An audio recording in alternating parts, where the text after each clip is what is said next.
तो चलिए इस गहरी चर्चा को शुरू करते हैं। आज हमारे सामने जो सामग्री है वो ज्ञान और नैतिकता के बीच के रिश्ते पर एक नया नजरिया पेश करती है। बिल्कुल।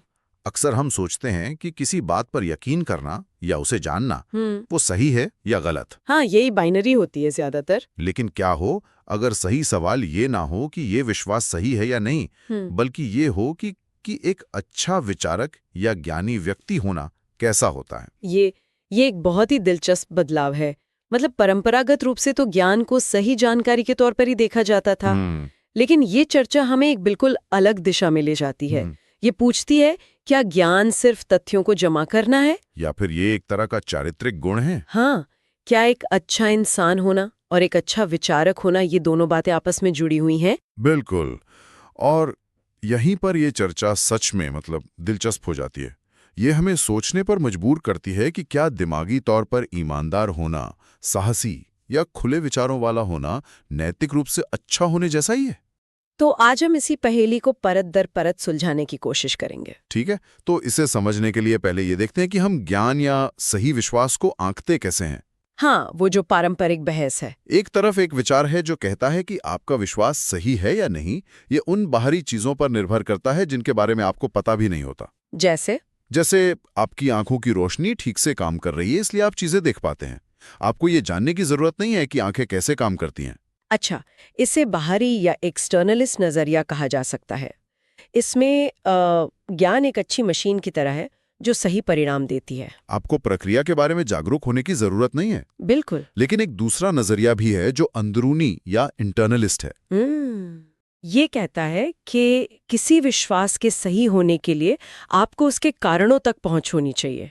मतलब आपको पता होना चाहिए कि आप ऐसा क्यों मानते हैं। हाँ, और इसी अंदरूनी नजरिए से प्रशंसा और दोष की भावनाएं जुड़ती हैं। जब हम किसी से कहते हैं तुम्हें बेहतर पता होना चाहिए था, तो हम सिर्फ ये नहीं कह रहे कि उनके पास गलत जानकारी थी, नहीं, बल्कि हम उनके सोचने के तरीके पर एक नैतिक फैसला सुना रहे हैं। एकदम सही। और यहीं पर ज्ञान और नैतिकता के बीच का टकराव सामने आता है, जो अक्सर एक अंतहीन बहस में फंस जाता है। लेकिन ये सामग्री एक तीसरा रास्ता सुझाती है। हाँ, विश्वास या कर्म को आंकने के बजाय उस व्यक्ति के चरित्र को आंकें। ये एक बहुत बड़ा बदलाव है। यानी ये मत पूछो कि क्या ये विश्वास जायज है, बल्कि ये पूछो कि क्या ये विश्वास एक बौद्धिक रूप से गुणी व्यक्ति से आया है। पर इसका मतलब क्या है? इसका मतलब है कि हम मूल्यांकन की इकाई बदल रहे हैं। जैसे नैतिकता में कुछ सिद्धांत कर्मों पर ध्यान केंद्रित करते हैं, मतलब क्या यह कर्म सही है, जबकि गुण आधारित नैतिकता या वर्च्यू एथिक्स व्यक्ति के चरित्र पर ध्यान केंद्रित करती है। क्या ये व्यक्ति ईमानदार, दयालु, साहसी है? अच्छा। इसी तरह ज्ञान के क्षेत्र में हम सिर्फ ये नहीं देखते कि विश्वास सही है या नहीं, बल्कि ये देखते हैं कि उसे धारण करने वाले व्यक्ति में बौद्धिक गुण है या नहीं। जैसे किसी को संकीर्ण सोच वाला कहना, हाँ, या पूर्वाग्रही कहना। यहाँ हम उनके एक विश्वास की नहीं बल्कि उनके पूरे सोचने के तरीके की आलोचना कर रहे हैं। बिल्कुल। ये मोटे यानी थिक शब्द हैं, जिनमें सिर्फ गलत या सही से ज्यादा भावना और गहराई होती है। सही कहा। अनुचित या अनजस्टिफाइड एक पतला यानी थिन शब्द है। ये सिर्फ एक नकारात्मक मूल्यांकन देता है। लेकिन लापरवाह, जिद्दी या बौद्धिक रूप से कायर जैसे शब्द हमें बताते हैं कि गड़बड़ कहाँ है। ये व्यक्ति के चरित्र के बारे में कुछ बताता है। हाँ। तो ये बौद्धिक गुण इंटेलेक्चुअल वर्च्यूज आखिर हैं क्या? क्या ये सिर्फ स्मार्ट होने या अच्छी याददाश्त होने जैसा है? नहीं, यहीं पर एक बहुत महत्वपूर्ण अंतर है। सामग्री साफ करती है कि गुण कौशल या स्किल से अलग होते हैं। कैसे? एक कौशल तकनीक के बारे में है, जिसे आप सीख सकते हैं और भूल भी सकते हैं। जैसे कोई पियानो बजाना सीखता है और सालों तक अभ्यास न करने पर उसमें जंग लग सकता है। लेकिन कोई साहसी होना नहीं भूलता है ना? बिल्कुल। आप साहस खो सकते हैं, लेकिन आप उसे भूलते नहीं हैं। एक और बड़ा अंतर ये है कि कौशल का इस्तेमाल अच्छे या बुरे दोनों कामों के लिए किया जा सकता है। सही बात है। एक कुशल सर्जन जान बचा भी सकता है और ले भी सकता है। लेकिन गुण आंतरिक रूप से अच्छे होते हैं, वे आपके चरित्र का हिस्सा हैं। तो बौद्धिक गुण सिर्फ दिमागी क्षमताएं नहीं हैं? नहीं, वे चरित्र के लक्षण हैं।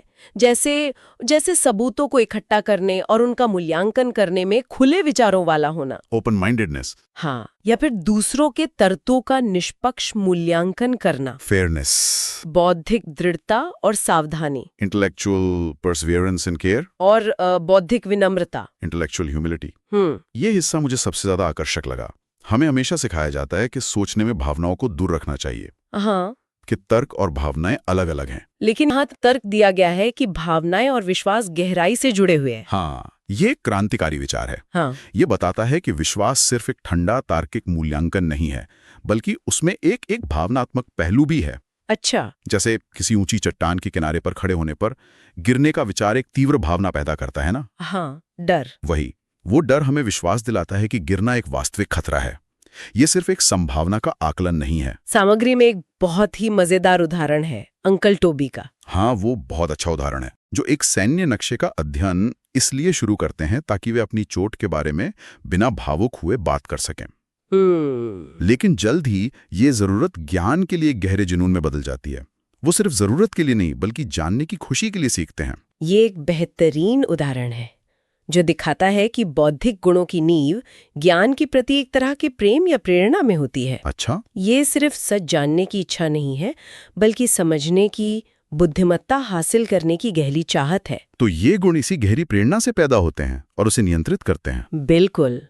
ये भावनाओं को दबाने के बारे में नहीं, बल्कि उन्हें सही दिशा में प्रशिक्षित करने के बारे में है। तो क्या इसका मतलब ये है कि एक अच्छा विचारक होने और एक अच्छा इंसान होने के बीच कोई मजबूत दीवार नहीं है? इस सामग्री के अनुसार बिल्कुल नहीं। वास्तव में ये तर्क दिया गया है कि बौद्धिक गुण नैतिक गुणों का ही एक रूप है। अच्छा, वो कैसे? सोचिए, बौद्धिक ईमानदारी यानी इंटेलेक्चुअल ऑनेस्टी, वो ईमानदारी का ही तो एक पहलू है। सही बात है। बौद्धिक साहस यानी इंटेलेक्चुअल करेज, यानी मुश्किल विचारों का सामना करना, वो साहस का ही एक रूप है। और लगभग सभी नैतिक गुणों जैसे करुणा या न्याय के लिए दुनिया की सही समझ होना जरूरी है। हाँ, बिल्कुल। आप बिना ये समझे कि किसी को क्या चाहिए दयालु नहीं हो सकते। एकदम सही। आप न्याय कैसे करेंगे अगर आप में निष्पक्ष होकर सबूतों को समझने का बौद्धिक गुण ही नहीं है? तो एक तरह से अपने विचारों और विश्वासों के प्रति जिम्मेदार होना अपने कर्मों के प्रति जिम्मेदार होने जैसा ही है। बिल्कुल। ये एक बहुत शक्तिशाली विचार है, क्योंकि ये ज्ञान को सिर्फ एक दिमागी कसरत से उठाकर हमारे नैतिक जीवन का केंद्र बना देता है। तो आज की हमारी चर्चा हमें एक दिलचस्प मोड़ पर ले आई है। हमने ज्ञान को देखने के दो नजरियों से शुरुआत की, एक जो मशीन की तरह काम करता है और दूसरा जो हमारी जागरूकता पर निर्भर करता है। फिर हमने देखा कि कैसे फोकस को विश्वास से हटाकर विचारक के गुणों पर लाया जा सकता है। हमने समझा कि ये बौद्धिक गुण सिर्फ दिमागी कौशल नहीं है, बल्कि चरित्र के गहरे लक्षण हैं जो ज्ञान के प्रति प्रेम से प्रेरित होते हैं। और अंत में हमने ये देखा कि कैसे एक अच्छा विचारक होना और एक अच्छा इंसान होना, ये दोनों बातें आपस में गहराई से जुड़ी हुई हैं। शायद एक ही सिक्के के दो पहलू हैं। हाँ, कह सकते हैं। ये पूरी चर्चा ज्ञान को एक निष्क्रिय चीज, यानी जो हम जानते हैं, से बदलकर एक सक्रिय प्रक्रिया बना देती है। हम कैसे जानते हैं और एक ज्ञाता के रूप में हम कौन हैं। और ये हमें एक अंतिम विचार के साथ छोड़ जाता है, नैतिक भाग्य या मॉरल लक का विचार। ये क्या है? सोचिए, कभी कभी आप सब कुछ सही करते हैं, सही इरादों और सही प्रक्रियाओं के साथ, लेकिन नतीजा भाग्य से गलत हो जाता है। होता है ऐसा। और कभी कभी गलत प्रक्रिया से भी भाग्यवश सही नतीजा मिल जाता है। सही? तो क्या ऐसे मामलों में ज्ञान या नैतिक योग्यता को सिर्फ परिणाम से आंका जाना चाहिए या प्रक्रिया से? ये एक ऐसा सवाल है जिस पर सोचने के लिए बहुत कुछ है। इस गहरी चर्चा से मिली सीख को हमने सार रूप में प्रस्तुत करने की कोशिश की है। क्या ये तरीका उपयोगी लगा? हाँ, इस पर आपके क्या विचार हैं और हम इस व्याख्या को और कैसे बेहतर बना सकते हैं, ये हमें जरूर बताएं।